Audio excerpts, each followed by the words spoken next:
सभी दोस्तों का बहुत बहुत स्वागत है शिवानी मैम हिंदी साहित्य क्लासेस में। तो कल जो हमारी क्लास हुई थी यूनिट 8 हिंदी नाटक पे मैराथन क्लास थी। 100 क्वेश्चन को हमने सॉल्व किया था कल की क्लास में, है ना। तो उसमें जो है कुछ प्रश्न अभी बाकी रह गए हैं। 40-50 प्रश्न होंगे जो मोस्ट इंपॉर्टेंट हैं, और कुछ नए प्रश्न भी आज की क्लास में आपको देखने को मिलेगा, ठीक है ना। तो उन प्रश्नों को चलिए हम आज की क्लास में सॉल्व कर लेते हैं। उसके बाद जो है कल की क्लास में मैं यूनिट 10, ठीक है, यूनिट 10 पे जो है मैराथन क्लास लूँगी, ठीक है ना। तो चलिए बचे हुए प्रश्नों को हम सॉल्व कर लेते हैं। आज की क्लास में 100 तक हो गया था, ठीक है। अब यहाँ से 101 प्रश्न से जो है क्लास स्टार्ट करते हैं। देखते हैं आज का पहला प्रश्न। महाभोज नाटक के संदर्भ में विचार कीजिए। महाभोज नाटक के संदर्भ में विचार कीजिए। ऑप्शन ए है, इसमें गरीब और दलितों के आवाज़ को दबाने का प्रयास किया गया है। इस नाटक में गुनाहगारों को बचाने का और बेगुनाहों को फंसाने का षड्यंत्र रचा जाता है। ऑप्शन सी है, इस नाटक में कुल 12 दृश्य हैं। ऑप्शन डी है, इसका पहला मंचन राष्ट्रीय नाट्य विद्यालय दिल्ली के रंगमंडल द्वारा मार्च 1982 में हुआ था। ऑप्शन ई है, इस नाटक की कहानी विशेषर उर्फ विशु के जन्म से शुरू होता है, ठीक है। तो राइट आंसर क्या होगा? देखिए राइट आंसर इसका दूसरा हो जाएगा ए बी डी, ठीक है। ए बी डी बिल्कुल राइट आंसर है। देखेंगे ए बी और डी, ठीक है। अब सी इसका गलत क्यों है? क्योंकि इसमें 12 दृश्य नहीं 11 दृश्य हैं। और ई क्यों गलत है? क्योंकि इस नाटक की कहानी विशेषर उर्फ विशु के जन्म से नहीं मृत्यु से होता है, ठीक है। तो इसलिए दो ऑप्शन ही गलत हो जाएंगे और ए बी डी बिल्कुल सही होंगे, ठीक है। राइट आंसर ऑप्शन दूसरा। चलिए आगे देखते हैं। और हाँ, कल की क्लास में जो प्रश्न मुझसे गलत हुए थे ऑप्शन बताने में या ट्रिक लगाने में, तो उसको जो मैंने सही करके उसको मैंने पिन कर दिया है कमेंट बॉक्स में। तो आप लोग जो भी भाई बहन मेरे चैनल को पे नए हैं जो देख रहे हैं, उनको मैसेज को आप लोग ज़रूर देख लीजिएगा, ठीक है, और क्वेश्चन को सही कर लीजिएगा, ठीक है। क्वेश्चन नंबर 2 देखेंगे। महाभोज नाटक में किस गाँव का जिक्र है? महाभोज नाटक में किस गाँव का जिक्र है? अमोढ़ा, सरोहा, किशनगढ़, आजमगढ़।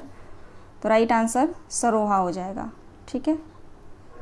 आगे देखते हैं अगला प्रश्न। यह तो गरीबों की कब्र पर अपना महल खड़ा करने वाली बात हो गई। यह कथन किसने किससे कहा है? ठीक है, महाभोज नाटक से ही अभी प्रश्नों को हम सॉल्व कर रहे हैं, मैं बताती चलूँगी, ठीक है। अब ये किसने किससे कहा है? दा साहब ने लोचन भैया से, दा साहब ने दत्ता बाबू से, सुकुल बाबू ने बिहारी से, सुकुल बाबू ने भाषण में कहा है, ठीक है। ये सभी महाभोज नाटक के पात्र हैं, तो इन पात्रों को आप लोग ध्यान रखेंगे। राइट आंसर क्या होगा?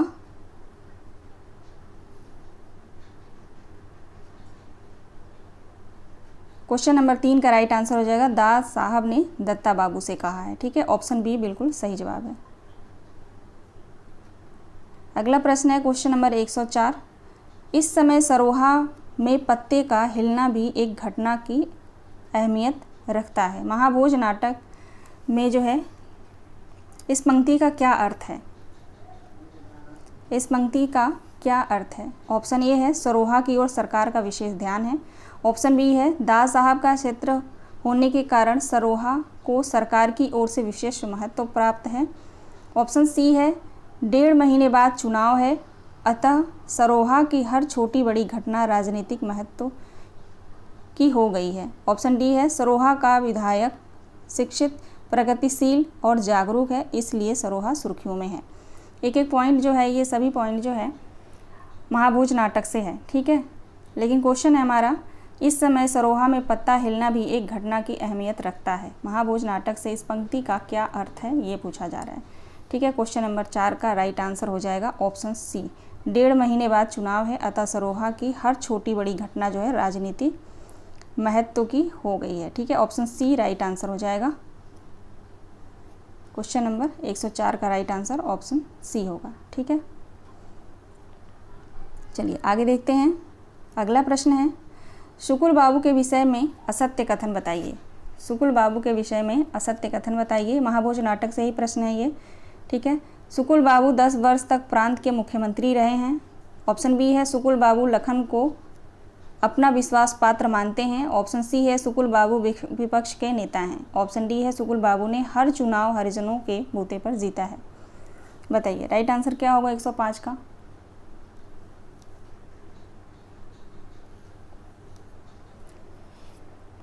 एक 105 का राइट आंसर हो जाएगा कथन असत्य कथन पूछा जा रहा है, ठीक है, तो असत्य यहाँ पे बी हो जाएगा, ठीक है। सुकुल बाबू लखन को अपना विश्वास पात्र मानते हैं, नहीं मानते हैं, विश्वास पात्र नहीं मानते हैं, ठीक है। तो असत्य पूछा गया है तो राइट आंसर ऑप्शन बी होगा, बाकी सभी ऑप्शन सही हैं, ठीक है। 106 क्वेश्चन देखेंगे। बात केवल विशु की मौत की नहीं है, यह बात सब लोगों के जिंदा रहने का सवाल है, अपने पूरे हक के साथ जिंदा रहने का। महाभोज नाटक से यह कथन किसका है? बिंदा का, दास साहब का, सुकुल बाबू का, मशाल पत्र में छपा कथन है ये। बताइए राइट आंसर क्या होगा 106 का? तो सुकुल बाबू का कथन है, महत्वपूर्ण पात्र हैं सुकुल बाबू, दास साहब, ठीक है, बिंदा भी। क्वेश्चन नंबर 107 समझ लीजिए सर हम लोगों के जिंदा रहने पर प्रश्न चिन्ह लगाकर वह मर गया, यह किसने कहा? महाभोज नाटक में यह किसने कहा? जोरावर ने, महेश ने, बिंदा ने या जोगेश्वर ने? तो ये जो है विशु का जो दोस्त होता है महेश, उसने कहा है, ठीक है। तो 107 का राइट आंसर हो जाएगा ऑप्शन बी। अगला प्रश्न है महाभोज नाटक के नायक विशु के विषय में असंगत कथन बताइए। ऑप्शन ए विशु पढ़ा लिखा हरिजन जाति का युवक था। ऑप्शन बी वह हरिजन के हितों का संरक्षक था। ऑप्शन सी उसकी लाश संदिग्ध अवस्था में सड़क के किनारे पुलिस को पड़ी मिली। ऑप्शन डी है वह जोरावर का घनिष्ठ मित्र था। तो जोरावर का घनिष्ठ मित्र तो था नहीं। अगर आप लोगों ने महाभोज नाटक पूरा पढ़ा है तो अच्छे से जान जाएंगे, है ना। नहीं पढ़े हैं तो आप लोग ध्यान रखेंगे, जोरावर का घनिष्ठ मित्र जो है विशु नहीं था, ठीक है। तो राइट आंसर ऑप्शन डी हो जाएगा, बाकी सभी जो पॉइंट्स है वो बिल्कुल राइट है। असंगत पूछा गया है, ठीक है ना, तो असंगत डी है। अगला प्रश्न है 109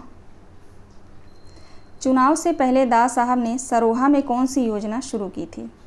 चुनाव से पहले दास साहब ने सरोहा में कौन सी योजना शुरू की थी?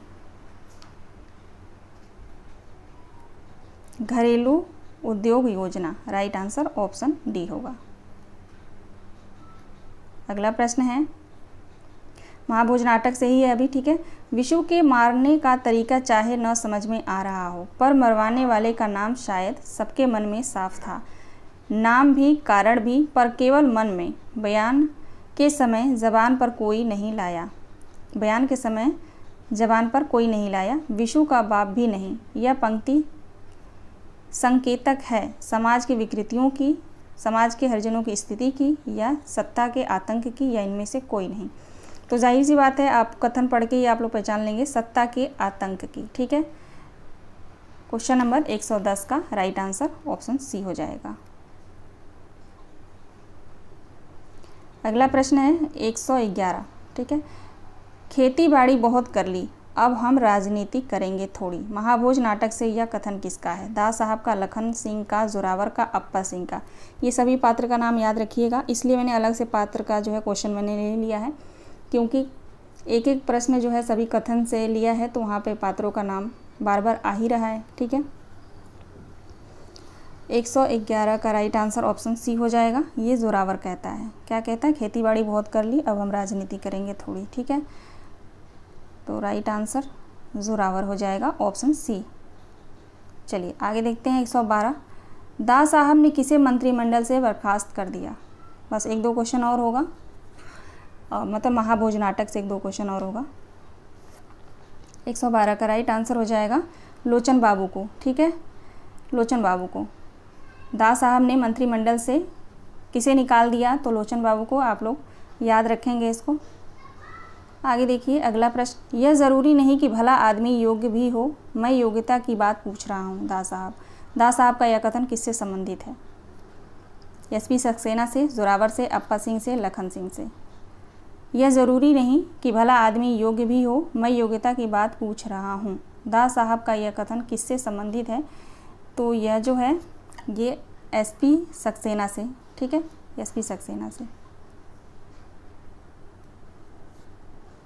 ठीक है। यहाँ तक जो है महाभोज नाटक से जो है मैंने प्रश्नों को लिया था। अब देखिए, अब यहाँ से चलिए देखते हैं।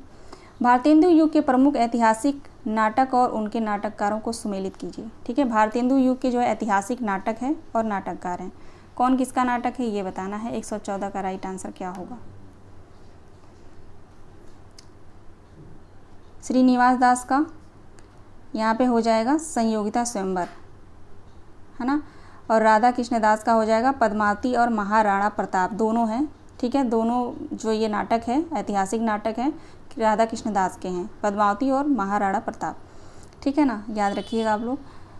और राधाचरण गोस्वामी का यहाँ पे हो जाएगा अमर सिंह राठौड़, ठीक है। और भारतेंदु हरिश्चंद्र का नील देवी।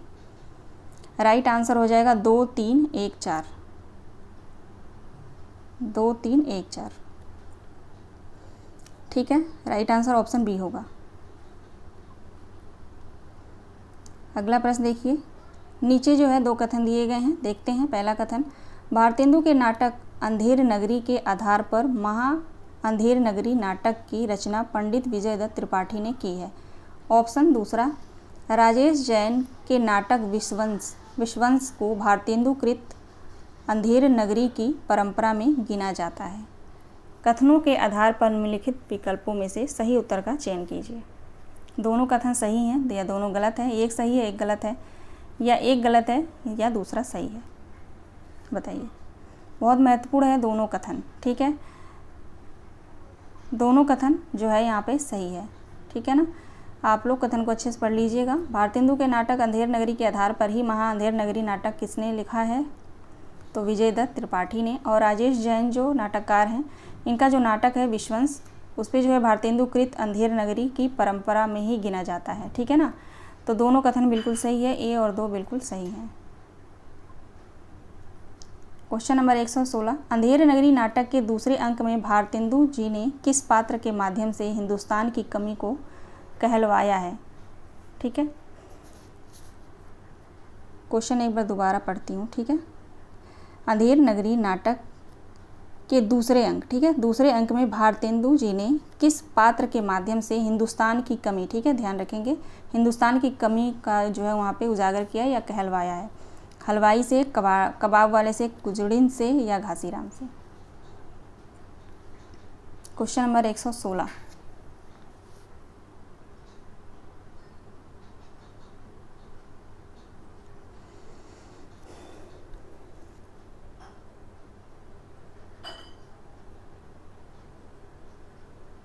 राइट आंसर क्या होगा।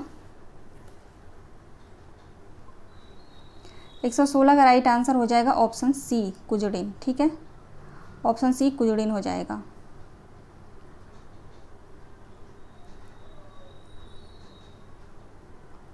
ठीक है, इस क्वेश्चन को थोड़ा आप लोग एक बार देख लीजिएगा, मुझे यहाँ थोड़ा सा डाउट हो रहा है, मेरे ख्याल से कबाब वाला है।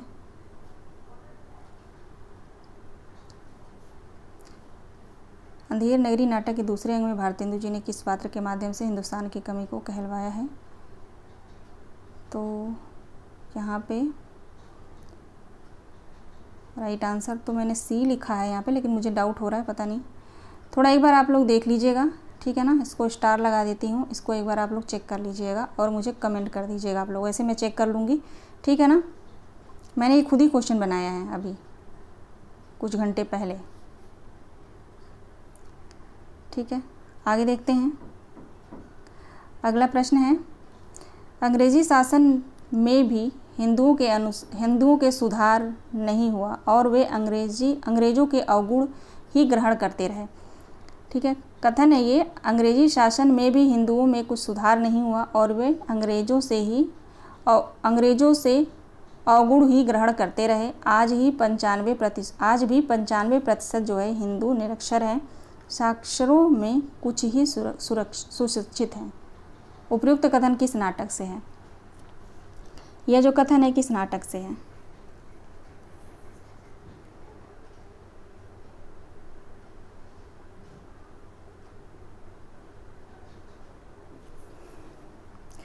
ये जो कथन है भारत दूरदर्शन नाटक से, ठीक है। ऑप्शन बी राइट आंसर होगा। इसका कुजड़िन ही होगा, है ना, 90% में श्योर हूँ, कुजड़िन ही। कहाँ गया क्वेश्चन, हाँ, इसका जो कुजड़िन ही होगा, 90% में श्योर हूँ, ठीक है। फिर भी अगर कोई होगा तो गलत होगा तो मैं पिन कर दूँगी मैसेज, ठीक है ना। मैं यही गलती करती हूँ, पूरा आंसर जो है मैं लेके नहीं बैठती, ठीक है। और यहाँ पे जो है राइट आंसर ऑप्शन बी होगा, ठीक है। चलिए आगे देखती हूँ। सॉरी आगे देखते हैं। 118 नंबर देखेंगे क्वेश्चन। अंधेर नगरी नाटक में गुरु महंत अपने शिष्य गोवर्धन दास को कौन सी दिशा में भिक्षा लेने भेजते हैं? ठीक है, कहते हैं ना बच्चा तुम इस दिशा में जाओ गोवर्धन दास को, और एक और कौन सा पात्र है इनका, गोवर्धन दास और देखो, चलिए बताइए राइट आंसर इसका देखते हैं पहले।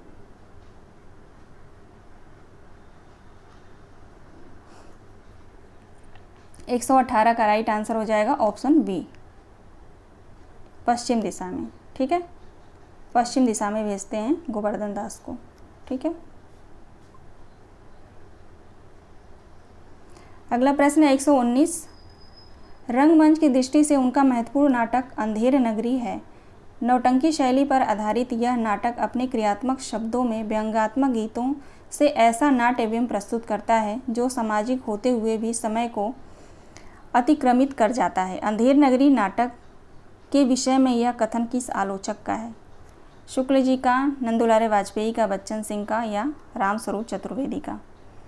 119 क्वेश्चन का राइट आंसर हो जाएगा बच्चन सिंह। ठीक है, हिंदी साहित्य का दूसरा इतिहास पुस्तक से ये प्रश्न है। ठीक है,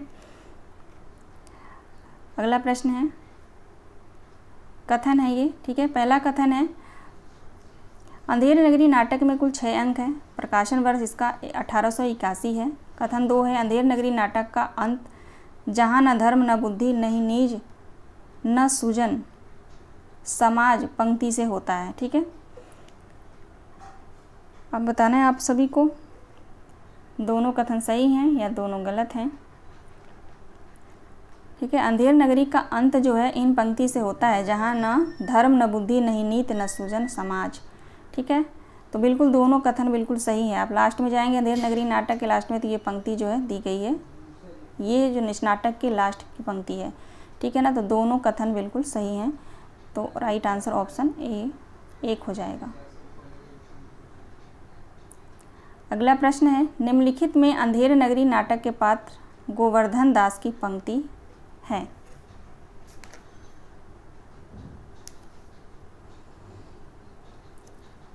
ऑप्शन ए है अंधाधुंध मचेयो सब देसा मानव राजा रहत विदेशा। दूसरी पंक्ति है यहाँ पे बी ऑप्शन जात पात पूछे नहीं कोई हरि को भजे सो हरि को होई।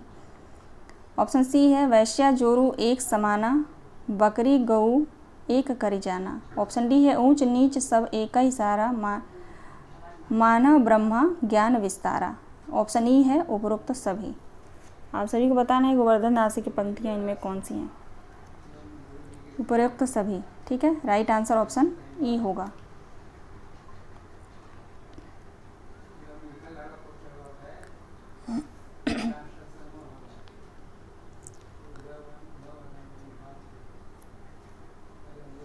एक 122 क्वेश्चन नंबर 122 देखेंगे।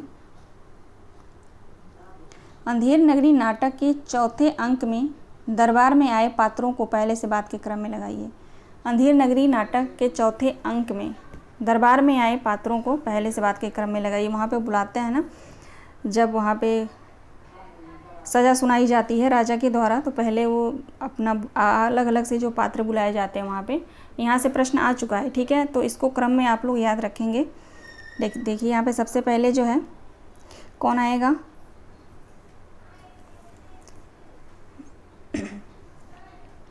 सबसे पहले फरियादी आएगा।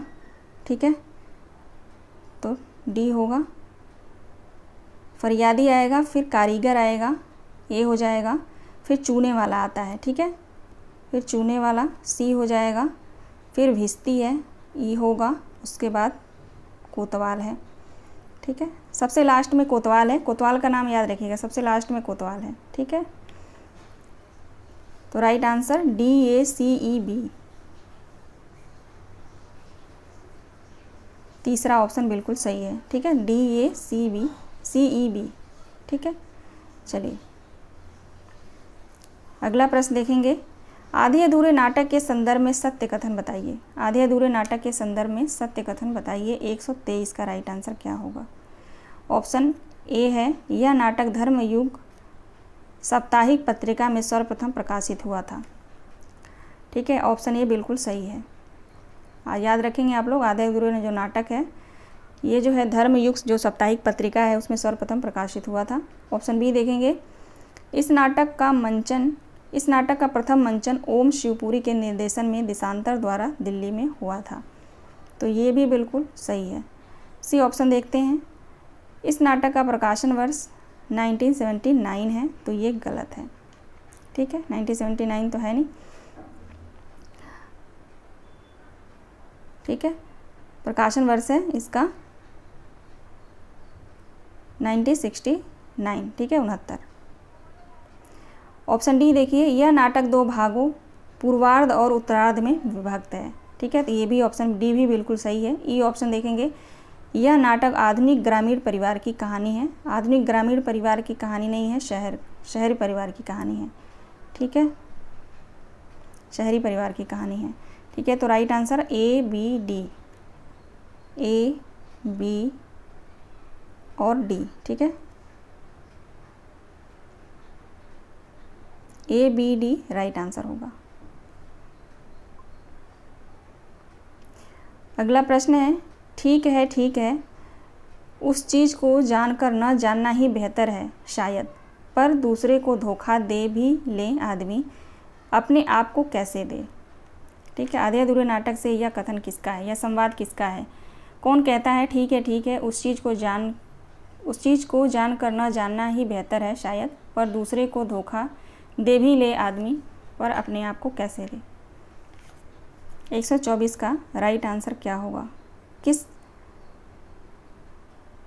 आधे अधूरे नाटक से यह संवाद किसका है। यहाँ पे होना चाहिए, आधे अधूरे नाटक से यह संवाद किन 2 पात्रों के बीच हो रहा है। ठीक है, कौन किससे कहता है। ठीक है, तो ऑप्शन ए देखेंगे, स्त्री पुरुष 4 से, या लड़का बड़ी लड़की से, लड़का जिसका नाम अशोक रहता है। ठीक है, पुरुष एक स्त्री से, डी है लड़का स्त्री से। राइट आंसर क्या होगा, यह कथन जो है किसका है, तो लड़का का है। ठीक है ना, लड़का जो अशोक है उसका ये कथन है, और ये बड़ी लड़की से कहता है। ठीक है, लड़का जो है बड़ी लड़की से कहता है। ऑप्शन बी राइट आंसर होगा। ठीक है, अगला प्रश्न देखेंगे, आधे अधूरे नाटक के संदर्भ में असत्य कथन बताइए। आधे अधूरे नाटक के संदर्भ में सत्य कथन बताइए। देखिए, अगर पूरा आप जो आधे अधूरे नाटक का जो तथ्य होता है ना, वो क्वेश्चन के माध्यम से मैंने कोशिश किया है पूरा ले लूँ। ठीक है, 125 यहाँ पे असत्य बताना है। ठीक है, असत्य कथन बताना है। चलिए देखते हैं ऑप्शन ए, इस नाटक में काला सूट वाला आदमी, ठीक है, काला सूट वाला आदमी 4 पुरुष की भूमिकाओं में है। तो बिल्कुल सही है ये। ठीक है, इस नाटक में जो काला सूट वाला आदमी है वो 4 पुरुष की भूमिकाओं में है। ठीक है, ऑप्शन बी है, पुरुष 1 के रूप में महेंद्र नाथ है, जो सावित्री का बड़ा भाई है। ठीक है, तो ये ऑप्शन गलत हो जाएगा, भाई तो है नहीं, पति होता है। ठीक है, ऑप्शन ए सही है, ऑप्शन बी गलत हो जाएगा। ठीक है, पति होता है, भाई नहीं होता। ऑप्शन सी देखेंगे, पुरुष 2 के रूप में सिंघानिया है, जो सावित्री का बॉस है। तो ये भी सही है। ऑप्शन डी देखेंगे, पुरुष 3 के रूप में जगमोहन है, जो सावित्री का पुराना मित्र होता है। ऑप्शन ई है, पुरुष 4 के रूप में जुनेजा है, जो महेंद्र नाथ का पुराना बिजनेस पार्टनर होता है और उसका दोस्त भी होता है ना। तो इसमें असत्य पूछा गया है, तो असत्य ऑप्शन बी हो जाएगा, पुरुष 1 के रूप में महेंद्र है। महेंद्र तो है पुरुष के रूप में, लेकिन वो सावित्री का बड़ा भाई नहीं होता है, पति होता है। ठीक है, तो बी जो है सही हो जाएगा। बाकी सभी ऑप्शन बिल्कुल सही हैं। तो इसको अच्छे से आप लोग पढ़ लीजिएगा, यहाँ पे से जो है क्वेश्चन आ सकता है, पूछा जा सकता है, तो बहुत कन्फ्यूजन हो जाता है। और ये भी आप लोग ध्यान रखिएगा कि पुरुष 1 जो होता है महेंद्र नाथ, वो क्या पहनता है, तो पतलून पहनता है, और उसके बाद क्या पहनता है, पतलून पहनता है और कुर्ता पहनता है ना। तो वो ड्रेस जो उनका ड्रेसअप जो है, पुरुष 1 का, पुरुष 2 का, पुरुष 3 का, पुरुष 4 का, उनका आप लोग ध्यान रखिएगा। लास्ट में जो जुनेजा है वो पतलून और लंबा कोट पहनता है, काला लंबा कोट पहनता है। ठीक है, तो उनका जो है ऐसे जो कपड़े पहने गए हैं उनको याद कर लीजिएगा। पूछा है वहाँ से क्वेश्चन आ चुका है, तो आ भी सकता है। ठीक है, अगला प्रश्न देखिए, अंजू दीदी नाटक का पहला अंक 30 जनवरी 1954 को बम्बई हिंदी विद्यार्थी मंडल सेंट जेवियर कॉलेज के में अभिनीत हुआ। इस नाटक का निर्देशन निम्न में से किसने किया था? सत्येंद्र शरत ने, ओम शिवपुरी ने, इंद्र नारायण ने या ओम प्रकाश ने? 126 का राइट आंसर हो जाएगा सत्येंद्र शरत ने। बहुत इंपॉर्टेंट है ये कथन, आप लोग याद रखिएगा, ठीक है। और ये क्वेश्चन मैं करा चुकी हूँ अंजू दीदी नाटक से। जब अंजू दीदी नाटक से जो है मैं एक एक नाटक को लेकर जब मैं क्लास ले रही थी तो उसमें ये क्वेश्चन करा चुकी हूँ, ठीक है। आधे अधूरे से नहीं कराया था मैंने। और एक और नाटक है, अभी देखते हैं आगे। क्वेश्चन नंबर 27, अंजू दीदी रंगभूमि द्वारा लक्ष्मी टॉकीज इलाहाबाद के हॉल में 22 जनवरी 1956 को बड़ी सफलता से खेला गया। इस नाटक का निर्देशन निम्न में से किसने किया था? सत्येंद्र ने, राज जोशी ने, ओम शिवपुरी ने या ज्वाला प्रसाद वर्मा ने? तो इस नाटक का जो है निर्देशन किसके निर्देशन में हुआ था? श्री राजेश जोशी, ठीक है। दोनों को अच्छे से याद रखिएगा। इसका सत्येंद्र शरत, ठीक है, जो 30 जनवरी 1954 को बम्बई हिंदी विद्यार्थी मंडल द्वारा सेंट जेवियर कॉलेज में अभिनीत हुआ था, ठीक है। वो किसके निर्देशन में?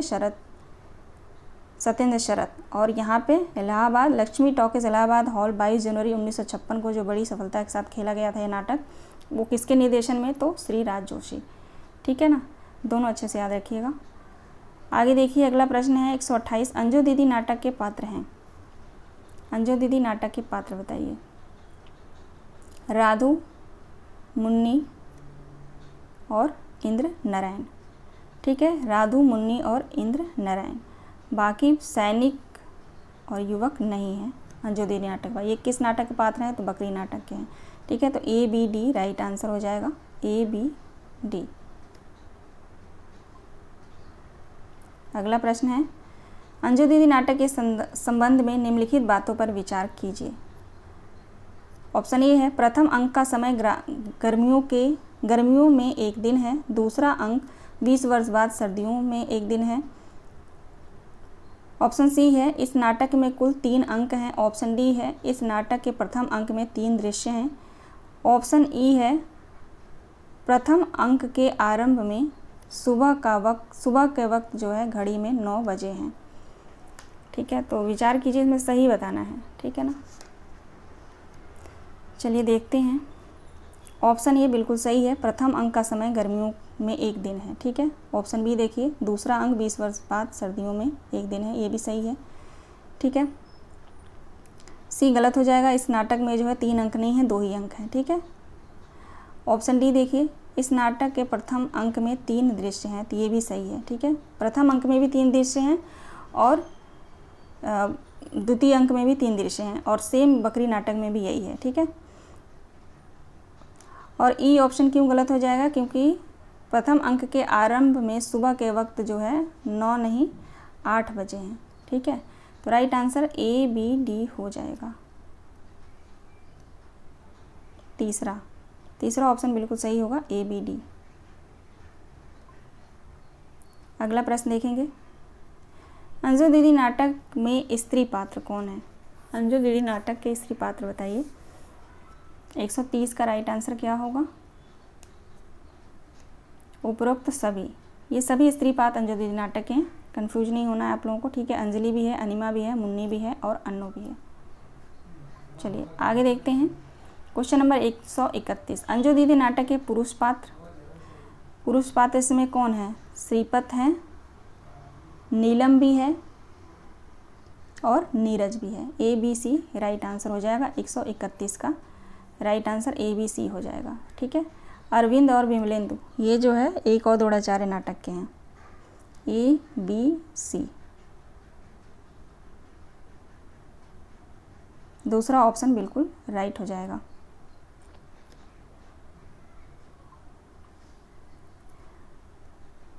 एक 132 क्वेश्चन देखेंगे। अंजू दीदी नाटक में नीरज की माँ नीरज को क्या बनाना चाहती है? नीरज को क्या बनाना चाहती है नीरज की माँ? तो कमिश्नर बनाना चाहती है। ऑप्शन डी राइट आंसर होगा, ठीक है। अंजू दीदी नाटक में नीरज स्वयं क्या बनना चाहती, उसकी मम्मी उसको क्या बनाना चाहती है? कमिश्नर। लेकिन नीरज जो है स्वयं क्या बनना चाहता है अंजू दीदी नाटक से जो है ये प्रश्न है, तो क्रिकेटर का कप्तान। आगे देखते हैं। अगला प्रश्न है, अंजू दीदी नाटक का पात्र नीलम स्वयं क्या बनना चाहता है? अंजू दीदी नाटक का पात्र जो नीलम है वह स्वयं क्या बनना चाहता है? नीलम किसका लड़का होता है? नीरज का। ठीक है, ये दूसरे अंक में इसका जिक्र है। 134 का राइट आंसर हो जाएगा कवि। कवि कवि बनना चाहता है नीलम। ठीक है। अगला प्रश्न है, जीवन एक महान घड़ी है, प्रातः संध्या उसकी सुइयां हैं, नियमबद्ध एक दूसरे के पीछे घूमती रहती हैं। मैं चाहती हूँ कि मेरा घर भी एक घड़ी की तरह चले और हम उसकी सुइयां बन जाएं। अंजू दीदी नाटक से यह संवाद किसका है? यह संवाद किसका है? अंजू दीदी नाटक से अंजलि का है। ठीक है, राइट आंसर ऑप्शन बी होगा। अगला प्रश्न है, कुछ क्षण बाद पर्दा उठता है, घड़ी में 3 बज चुके हैं, खाने के कमरे में पूर्वतः श्रीपद पूर्वतः मेज पर सोया हुआ है। उपरोक्त पंक्ति से अंजू दीदी नाटक के कौन से दृश्य का आरंभ होता है? पहले अंक का पहला दृश्य, दूसरे अंक का पहला दृश्य, तीसरे अंक का तीसरा दृश्य या दूसरे अंक का तीसरा दृश्य? ये बहुत डीप प्रश्न है ये। ठीक है, 136 का राइट आंसर हो जाएगा ऑप्शन सी, पहले अंक का तीसरा दृश्य है ये। ठीक है, कुछ क्षण बाद पर्दा उठता है, घड़ी में 3 बज चुके हैं, तो कुछ नहीं तो इतना याद रखिए, घड़ी में 3 बज चुके हैं। किसी भी दृश्य में ये एक सा सेम नहीं है। ठीक है, तो घड़ी में 3 बज चुके हैं, अगर क्वेश्चन आता है यहाँ से तो याद रखिएगा आप लोग, पहले अंक का तीसरा दृश्य है ये। अगला प्रश्न है, उपेंद्र नाथ अश्क के नाटकों को पहले से बाद के क्रम में लगाइए। उपेंद्र नाथ अश्क के नाटकों को पहले से बाद के क्रम में लगाइए।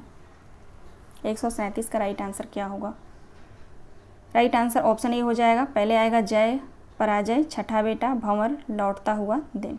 ठीक है, ये बिल्कुल क्रम में है, याद कर लीजिएगा आप लोग। क्वेश्चन नंबर 38 देखेंगे, निम्न में से कौन सा नाटक उपेंद्र नाथ अश्क का नहीं है? लक्ष्मी का स्वागत, अंधी गली, अंजू दीदी, स्वर्ग की झलक, एक और दिन। लक्ष्मी का स्वागत का प्रकाशन वर्ष है 1935, अंधी गली का प्रकाशन वर्ष है 1954, अंजू दीदी का प्रकाशन वर्ष है 1955, कहीं कहीं पे आपको 54 भी मिलेगा। ठीक है, सरस्वती पांडे गोविंद पांडे की बुक में शायद 1954 है। ठीक है, तो 55। ठीक है, और ई ऑप्शन जो है इनका नहीं है। ठीक है, तो राइट आंसर ऑप्शन ई हो जाएगा। क्वेश्चन के हिसाब से राइट आंसर हमारा ऑप्शन ई हो जाएगा। ये किसका नाटक है? एक और दिन, तो शांति मेहरोत्रा का। ठीक है, 139, सुधड़ापापन स्त्री का गहना है और सदाचार पुरुष का। मैं चाहती हूँ कि नीरज सभ्य, शिष्ट और समयनिष्ठ बने। अंजू दीदी नाटक से संवाद किसका है? तो बहुत आसान है, ये अंजलि का है, जो अपने बेटे के लिए कहती है अपनी सहेली से। ठीक है, अनिमा से। अगला प्रश्न है 140, हिंदी रंगमंच को हिंदी भाषी प्रदेश की सांस्कृतिक पूर्तियों और आकांक्षाओं का प्रतिनिधित्व करना होगा। रंगों और राशियों के हमारे विवेक को व्यक्त करना होगा। उपयुक्त कथन किस नाटक की भूमिका से है? यह कथन जो है किस नाटक की भूमिका से है? आषाढ़ का एक दिन, आधे अधूरे, अंधा युग, महाभोज।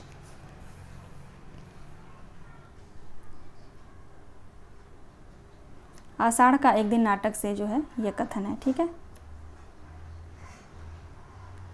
अगला प्रश्न है, राजा राजाश्रय और व्यक्ति स्वतंत्र के बीच भटकती हुई सृजनात्मकता का नाट्य बिंब है। उपयुक्त कथन आषाढ़ का एक दिन नाटक के संदर्भ में किस आलोचक का है? रामचंद्र शुक्ल का, बच्चन सिंह का, डॉक्टर नगेंद्र का, नामवर सिंह का। कौन कहता है? इनमें से राइट आंसर क्या हो जाएगा? क्वेश्चन है हमारा, यह राजाश्रय और व्यक्ति स्वतंत्र के बीच भटकती हुई सृजनात्मकता का नाट्य बिंब है। आषाढ़ का एक दिन नाटक के लिए जो है यह कथन किस आलोचक का है? बच्चन सिंह का है। ठीक है, राइट आंसर ऑप्शन बी हो जाएगा, बच्चन सिंह। क्वेश्चन नंबर 42 देखेंगे, कविता का कुछ मूल्य है आर्य मातुल, अभी तो सम्मान का भी मूल्य है। कविता का कुछ मूल्य है आर्य मातुल, तभी तो सम्मान का भी मूल्य है। उपयुक्त कथन आषाढ़ का एक दिन नाटक से किस पात्र का है? कौन कहता है ये? अंबिका, मल्लिका, संगिनी या प्रिय गुलमंजरी? राइट आंसर क्या होगा? 142।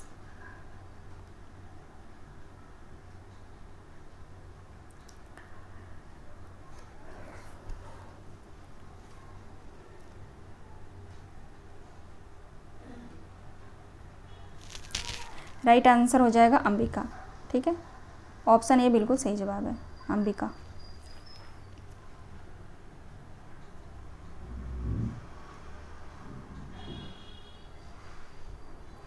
अगला प्रश्न है, आषाढ़ का एक दिन नाटक का प्रकाशन वर्ष क्या है?